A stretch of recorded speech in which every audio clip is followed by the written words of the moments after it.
All right. Well, hey, welcome to all our attendees on this. This is our fourth webinar, really in response to COVID-19, but I'm glad to have Craig Place with Symmetry Hand Hygiene with us today. So welcome, Craig. Good to have you here. I did want to make just a few comments because you've been in providing products that are very, very necessary for this pandemic.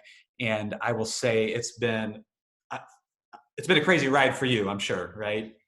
As it Yes. has been for all of us. But one thing I just wanted to comment on that I think is really cool is although you guys have, like everybody, have been backed up and really working to get product out, what I've been really impressed with is that you yourself and your other office co-workers and sales managers and have actually been out in the plant too, working alongside the workers. So just briefly talk about that a little bit and how you guys have been getting stuff out the door.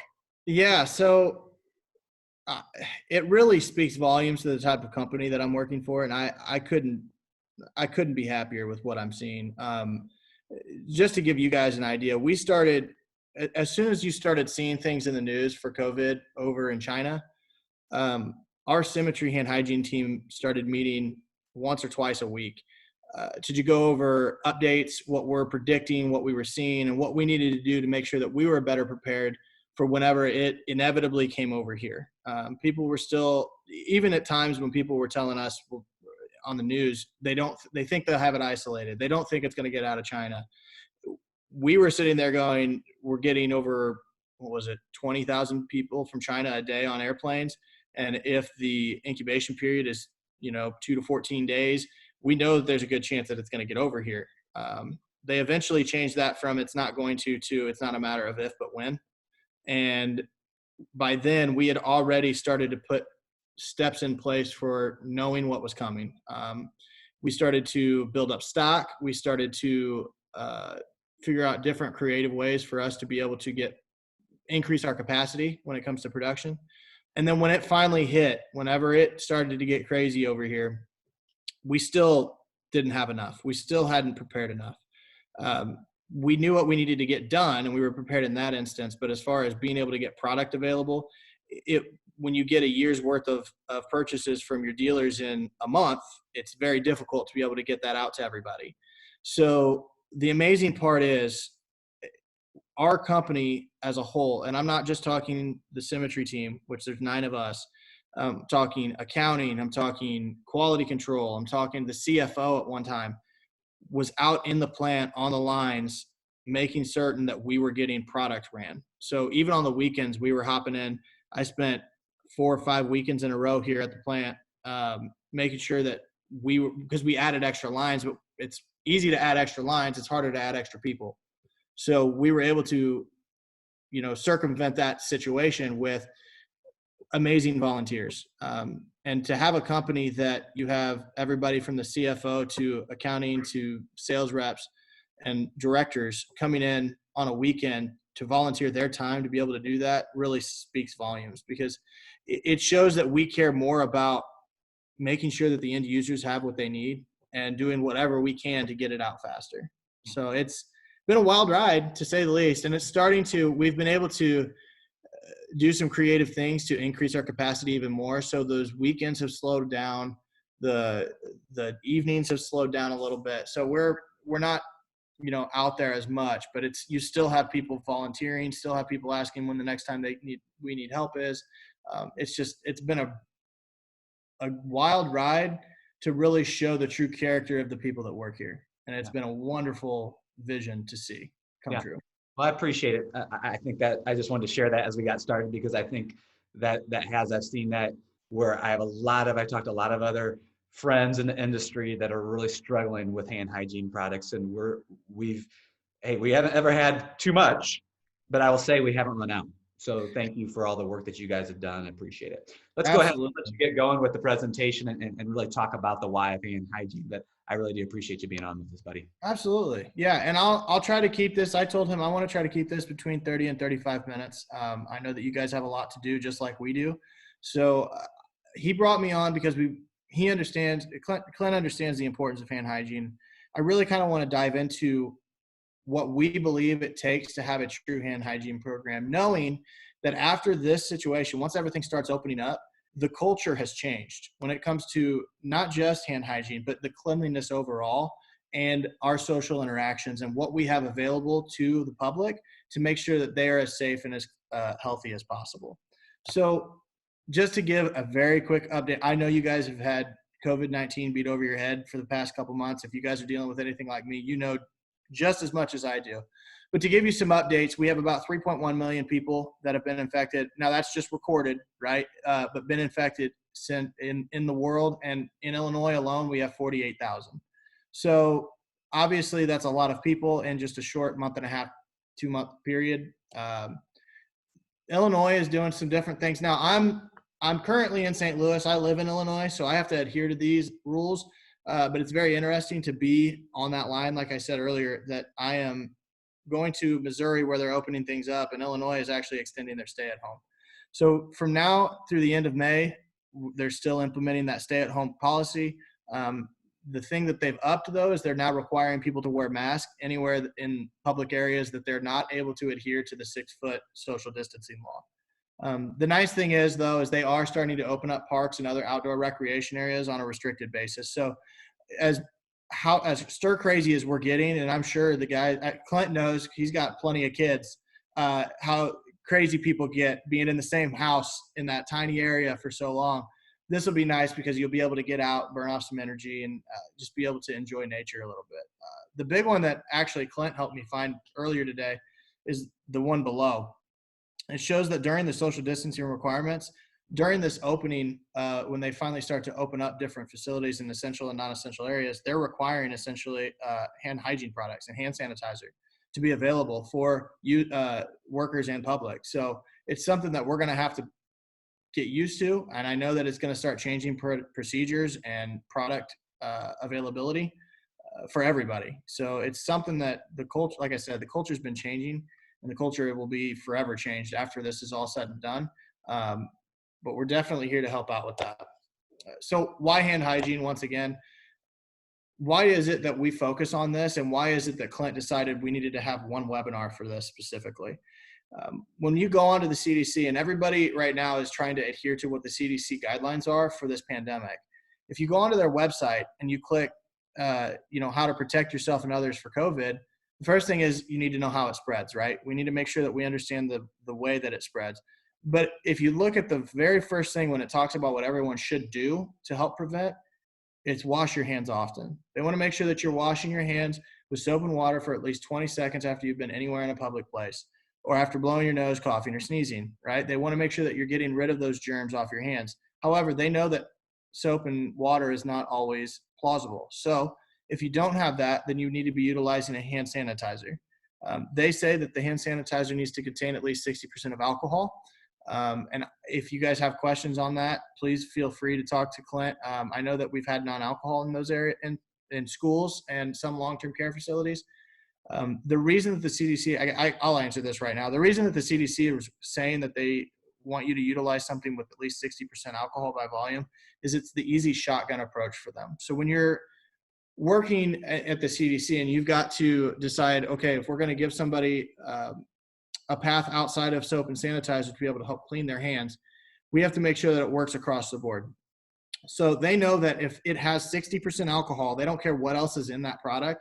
As long as it hits that 60% alcohol number, then it's going to kill what they want to have it kill on your hands. When you're looking at non-alcohol sanitizers, not a single non-alcohol sanitizer is the same, right? It can have different active ingredients. It have different amounts of active ingredients in it. And because there are so many different variables, it's very hard for them to put out a list and says, okay, well, these specific ones are good, these specific ones are bad. When they can go out and just say, look, anything with 60% alcohol, you're good to go, right? So if you have people that are asking you, hey, we have non-alcohol, we need alcohol, that's why we have our kill claim sheets, right? Being an FDA inspected facility, and we've done everything that we needed to make sure that our product's killing what it needs to. I believe our non-alcohol is just as good. I think it might have 1 or 2 extra lines on the kill claims than what even our alcohol sanitizer does. So ours would kill what it needs to kill when it comes to what the CDC is looking for. However, they can't go out and say, well, Symmetry's is good, right? So if you see alcohol and you have non-alcohol, don't be, if you're utilizing Symmetry, you know that you have a product that is out there killing what it needs to kill. All right. So does washing your hands really work? When we built our program, that was the first thing we wanted to see was, A, does washing your hands work, which CDC obviously believes it does, but two, does increasing the quantity of people or the amount of times people are washing their hands a day actually lower infection rates in those facilities? And the first one I have here, I know that we've got some long-term care and some schools people here. So I've got a little bit of a mixture of studies and presentation slides here that will cover both areas. So the first one we look at is the mandatory hand washing in elementary schools. So they just required kids to wash their hands with soap and water 3 times a day. So before their first lesson, so when they first got there, before lunch, and before they went home.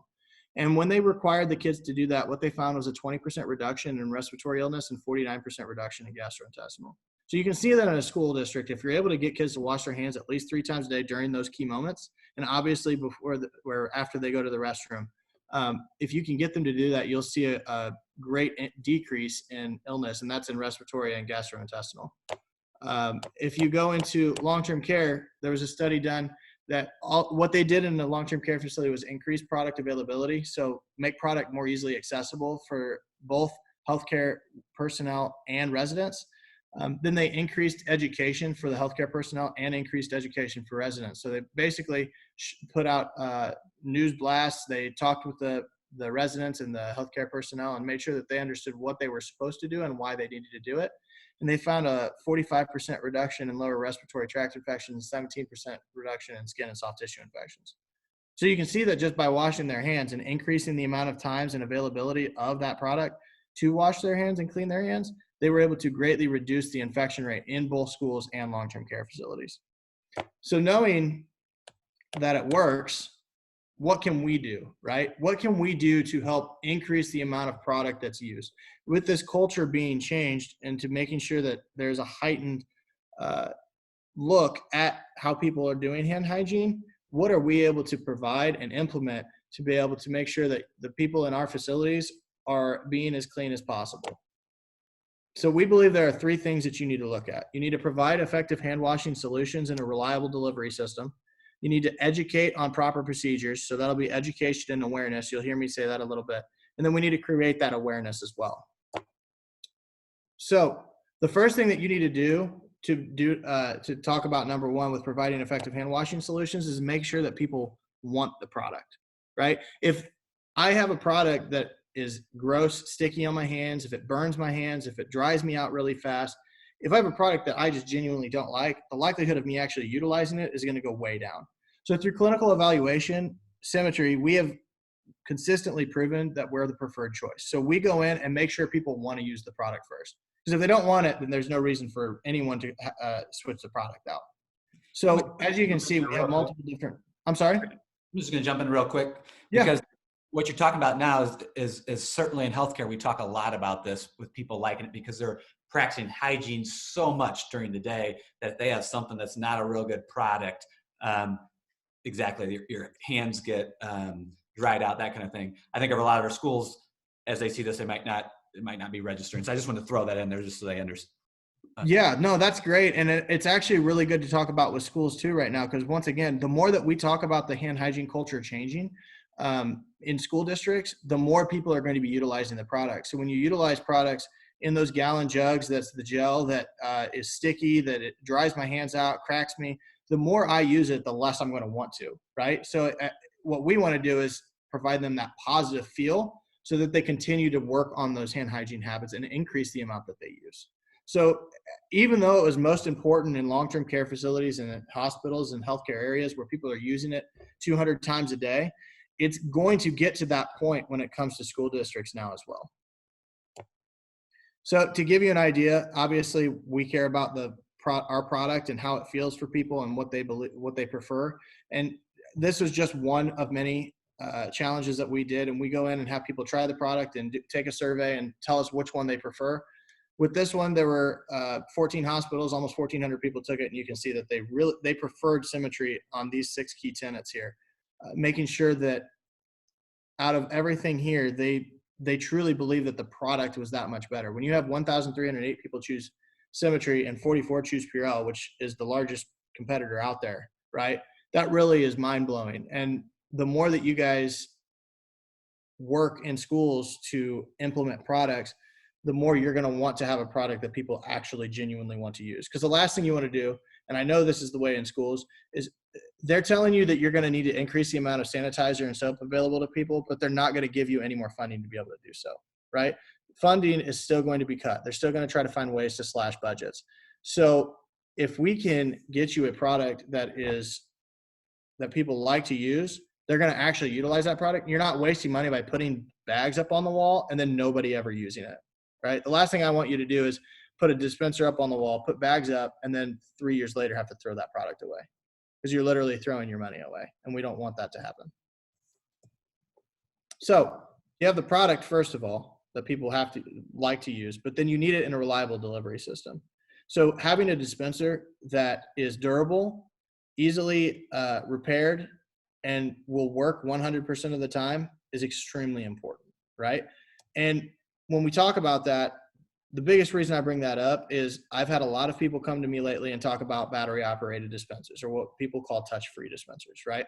They believe that touch-free dispensers are the way that their schools or their long-term care facilities, their retail facility needs to go. The problem with that is there are a lot of challenges whenever you come to a touch-free dispenser. So we just talked about having a reliable delivery system that provides you product 100% of the time. The fact of the matter is, touch-free dispensers, battery-operated dispensers, are not reliable at all, because you have battery issues, right? So if batteries go out, you can't get the product. You have sensor issues because it has to sense your hand come underneath it. When it doesn't sense your hand, you're not getting the product you're supposed to get. And then you have motors go out in those dispensers as well, right? So you have multiple different areas where that product and that dispenser cannot work. And so what we wanted to do is we made a choice to stick to that manual dispenser, because we know that dispenser, as long as we are able to make it durable enough, it will be on the wall and you'll be able to utilize it 100% of the time. And if I'm in the bathroom and I try it, and I've done it, you try an automatic dispenser 2 or 3 times and it doesn't work, I'll wash my hands with water and I'll walk out the door, and I go grab my sanitizer, just because I'm in this realm. But you can't tell me that a kid's going to do that. You can't tell me that a worker or a visitor is going to do that, right? Because they don't know any better. They tried. Oh, well, we'll wait until the next time we want to wash our hands. So we want to make sure that they get that product when they try to use it. It's not eco-friendly because you're throwing away batteries. When sensors and motors go out, you have to replace the entire dispenser, right? So then you're throwing dispensers in the trash. It's not more hygienic, and that's what I hear the most. When you hear people wanting that touch-free dispenser, the reason they want it is because, oh, I don't want to touch it because I don't know who touched it before me. I don't know what's on that dispenser. When we look at that, and I know that you guys are probably going to have people coming to you and talking to you about that, we need to have a common sense approach. So if I'm touching that dispenser, right, and I'm going to utilize the dispenser, if I have a manual, once I touch that lever, I'm putting either soap or sanitizer in my hand, right? So the very next thing that I am doing is washing and cleaning my hands. So I'm either, if I have soap on my hands, washing those germs down the drain, or with my sanitizer, I'm killing those germs. So either way, those germs are not affecting you. Now, we have also been able to, in our dispensers, we've begun spraying our entire front faceplate and lever with what's called ion pure. So it's an antimicrobial inhibitor. So it helps keep microbes from growing. But at the same time, that's really just something to help people get a feel good. And when you deal with touch-free, there's nothing that's proven that those touch-free battery-operated dispensers have increased frequency of use. And the CDC, which is the people that we are, trying to follow their guidelines. If you look at everything that you're hearing for COVID-19 right now, they say follow the CDC's guidelines, follow the CDC guidelines. Well, the CDC has come out and said that automated hand washing machines have not demonstrated to improve the quality or frequency of hand washing. So if the CDC is stating that there is no benefit to that automatic or battery operated dispenser, to me, there's too many challenges to be able to go into that. I want to make sure that people can have the product 100% of the time in that reliable delivery system. So if you have people come up to you, and I know that Clint said you're going to give them this slide. You'll have this stuff to be able to take back to them and say, look, this is actually the reason we want to stick to manual dispensers. And you'll have a little bit of ammunition with you. The other thing about giving them proper product is placement. So in schools, we believe in 3 different key areas. We want to do at the doorway. So before their first lesson, we want to make sure that we hit them in the bathroom, and then at lunch. So in the cafeteria line, right? And then when they go home. The nice part is that the first and the last one are the exact same spot. So you can utilize a stand and put it at the doorways to make sure that people are utilizing it when they come in and when they leave. And the whole thought process on that is when somebody comes into the building, I don't want them bringing in any germs with them, right? So I want to make sure that they're utilizing the product when they come in to kill the product, to kill the germs. When they leave, they've been dealing with kids in that facility. If we can get them to leave those germs there at the school, right, and not take them home, you're not running the risk of that kid, which most families have, I think average is 2.5 kids, right? So most of them have another kid in that school district. You're not spreading the illness from one school to the next. You're keeping it there at that school. So it will help greatly reduce the amount of infection spread throughout families, which then in turn keeps it throughout those schools. Now in long-term care facilities, you guys have a tough go.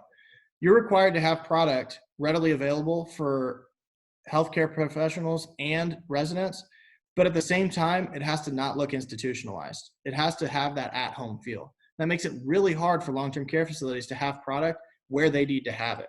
So what we suggest is utilizing things that we call point of care tools. So you're utilizing these tools to get product in that workflow, in that point of care.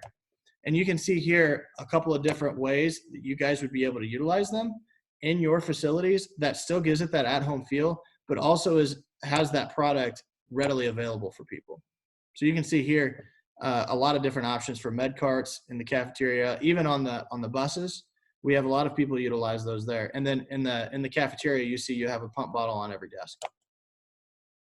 So we have 2 other areas that we talked about, wanting to make sure that we're educating and spreading awareness. And then the final one I want to talk about is behavior modification. So education and awareness, the very simple way to talk about those is the how and why. So how do you wash your hands? If you can see on the bottom right of this slide, we have the ability to put up what we call wall charts that are essentially a fathead material you put up on the wall. And this one tells you how exactly you should wash your hands. These are going to be much more prevalent nowadays with the culture changing. And I know that Clint has these readily available for everybody if you guys need to have them. The second part is the why you need to wash your hands. If you look right next to the one that talks about how, it talks about, germs liking to hitch a ride. We want to make sure that we're educating people on the reasoning why we keep telling them to wash their hands. And it seems very simple, but it's all a matter of bringing this front of mind. We want to make sure that people in general know that they need to wash their hands to stay clean, right? You learn that from a little kid. But with everything going on in your day-to-day, we need to have something that brings it back to you. So having the ability to customize your facilities to focus in on certain specific age groups or certain specific types of people, you can see that obviously a kid that's a senior in high school is not going to be affected by education awareness pieces the same as a kindergartner would, right? I doubt that a senior would look at a Biscuit the paw washing dog education awareness piece and have it affect him like it would a kindergartner through 3rd grade. So we have the ability to customize these, but that's the big thing, is making sure that you're making it in tune for the right people that are in those specific facilities. In long-term care, we do the exact same thing. We have the ability to do all customized education awareness and really focus it in on what you guys believe your facility would be affected by the greatest. Now, behavior modification. This is probably the one that we see utilized the least, because we see, how to wash your hands. I see those up. People will print them off of the CDC website, laminate them, and tape them up in bathrooms. We see that type of stuff relatively on a regular basis. Behavior modification is something that is in the APIC implementation guide to hand hygiene. So we utilize it a lot in healthcare systems and hospitals because they're, like we had talked about, utilizing the product every bit of, 200 times a day. And with as much as they have on their minds, we have to continually bring them back to make sure that they realize they're supposed to be doing this. There are specific set guidelines on when healthcare providers are supposed to be utilizing hand hygiene, and they know them, We just have to continuously bring it back to them and give them cues to be able to pull them back to knowing, oh yeah, I'm supposed to be practicing that hand hygiene. The cool thing is we've been able to take that and bring it into long-term care and into school districts and pull people into that dispenser. Because obviously the people that we're working on are the ones that want to practice proper hand hygiene. If somebody isn't a ruffian, right? Kid doesn't care.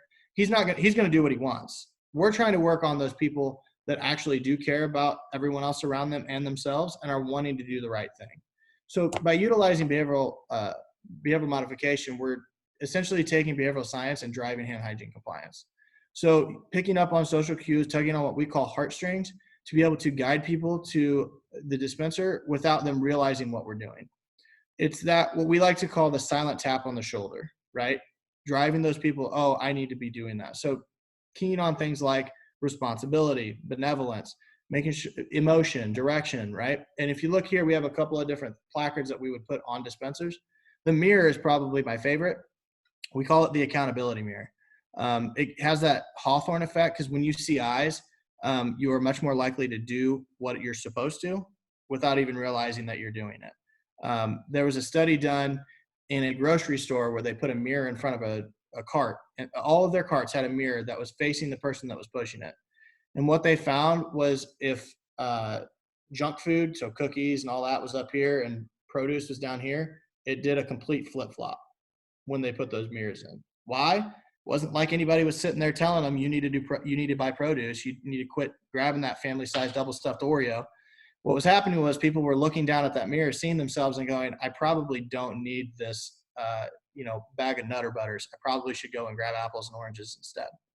So it has that effect on people without you having to be there pointing your finger saying, hey, you need to do this, right? It's much more effective that way. We also have things like visual lighting cues. So all the thoughts on these was to draw people's attention to that said dispenser.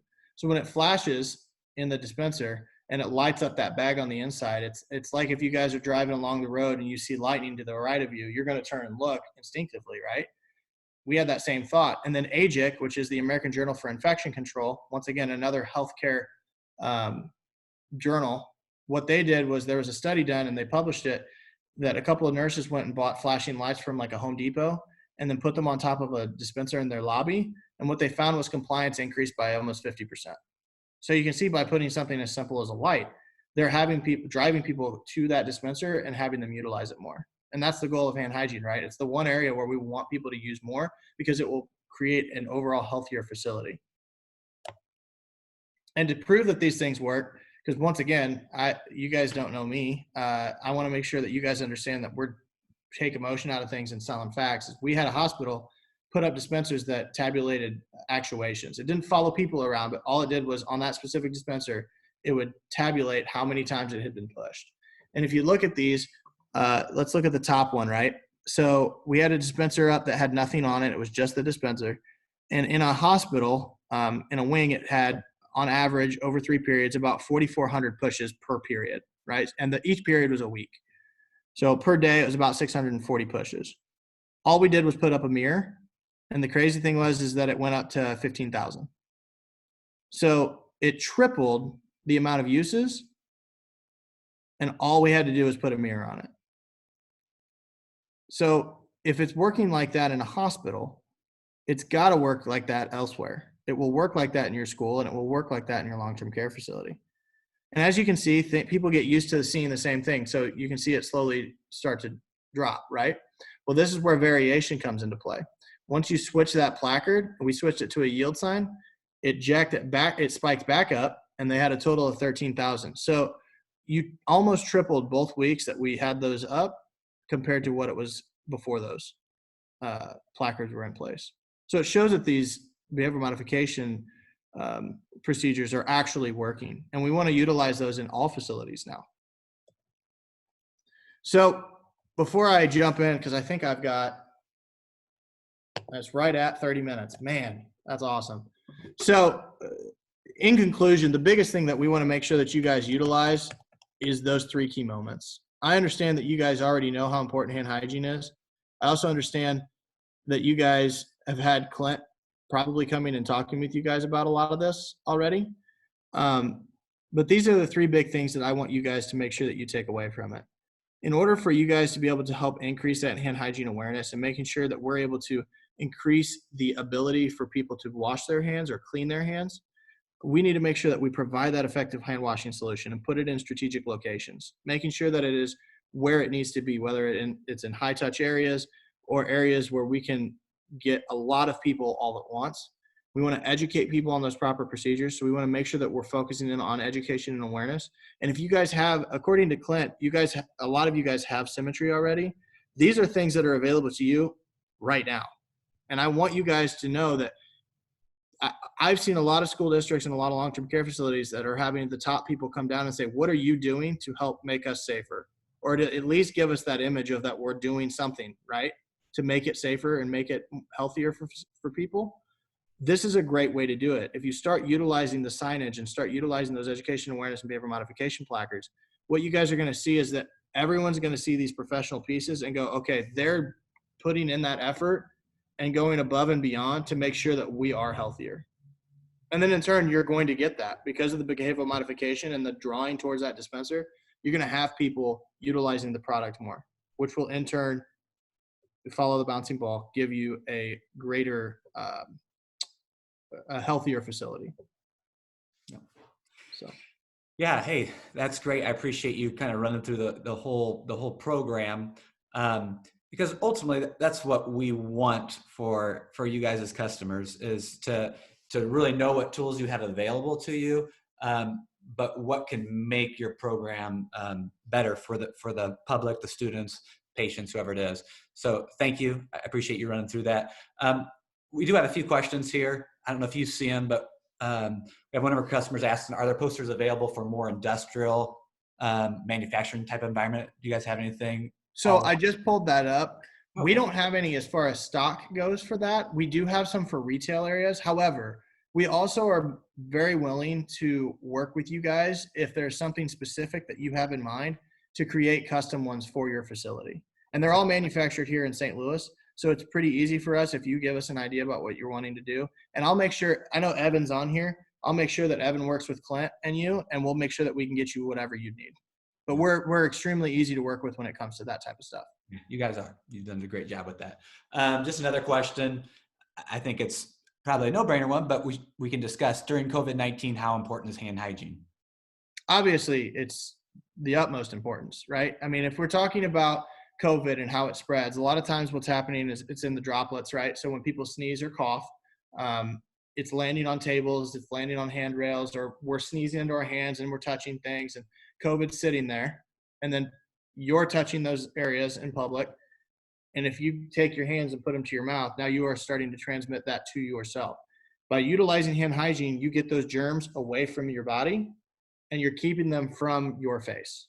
So, and like we said in the very beginning of this, the CDC, that's the number one thing that they tell you to do is wash your hands. Before anything else, they say you need to practice proper hand hygiene and wash your hands consistently and constantly. Yeah. Well, hey, I don't see any other questions here, but I do appreciate you just sharing. Like I said, if there's anything that we can do for you out there, please get in contact with me or Craig or whoever else. What I'll do is I'll send out Craig's slides to you guys so you have some of that information. But really appreciate everyone being on. And next week, I just want you guys to know that I plan on doing just kind of tying everything back together. We've talked for 4 weeks about cleaning and disinfecting for health, about evaluating clean, making sure things are actually clean, and then documenting those results and sharing them. But really next week, I want to talk about having a whole infection control program put together. And that'll be kind of our goal for next week. So thank you. Appreciate it. Have yourself a great week, and we'll see you later.